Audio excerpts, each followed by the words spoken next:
आज की हमारी कहानी का शीर्षक है गरीब मजदूर। एक बार एक अध्यापक एक संपन्न परिवार के शिष्य के साथ कहीं जा रहे थे तो उस शिष्य को कुछ मजाक सूझी क्योंकि उसको रास्ते में किसी गरीब मजदूर के जूते दिखाई दिए। उसने अध्यापक से कहा, गुरुजी, अगर हम इन जूतों को छिपा दे तो कितना मज़ा आएगा। देखते हैं कि मजदूर पर इसका क्या असर पड़ता है। अब उसको तो मजाक सूझ रहा था, लेकिन गुरुजी ने कहा कि नहीं, गरीब इंसान के साथ इस तरह का भद्दा मजाक करना ठीक नहीं है। उसने कहा, क्यों ना हम इन जूतों में कुछ सिक्के डाल दें और देखें कि इसका इस गरीब मजदूर पर क्या प्रभाव पड़ता है। उन्होंने ऐसा ही किया।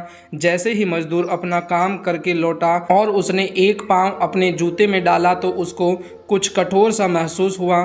उसने अंदर हाथ डाला तो उसको कुछ सिक्के दिखाई दिए। वह थोड़ा आश्चर्य में पड़ गया। आसपास किसी को देखा तो कोई भी दिखाई नहीं दिया। वापस उसने दूसरा पैर अपने जूते में डाला और वापस उसको उसमें कुछ सिक्के दिखाई दिए। अब दोनों जूतों के सिक्कों को उसने अपने हाथों में रखा और प्रभु की तरफ इशारा किया, हे प्रभु, पता नहीं किस भले मनुष्य ने यह सिक्के मेरे जूते में छिपाए हैं, लेकिन जिसने भी छिपाए हैं उसको मेरी दुआ है ताकि इन पैसों से मैं अपने बच्चों और पत्नी के लिए कुछ खाना और दवाइयाँ ला सकूँगा।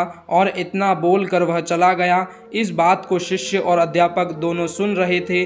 अब अध्यापक ने शिष्य से पूछा कि अब तुम मुझे बताओ कि तुम्हें कैसा महसूस हुआ, तुम्हारी पहले वाली मजाक या मेरा यह तरीका।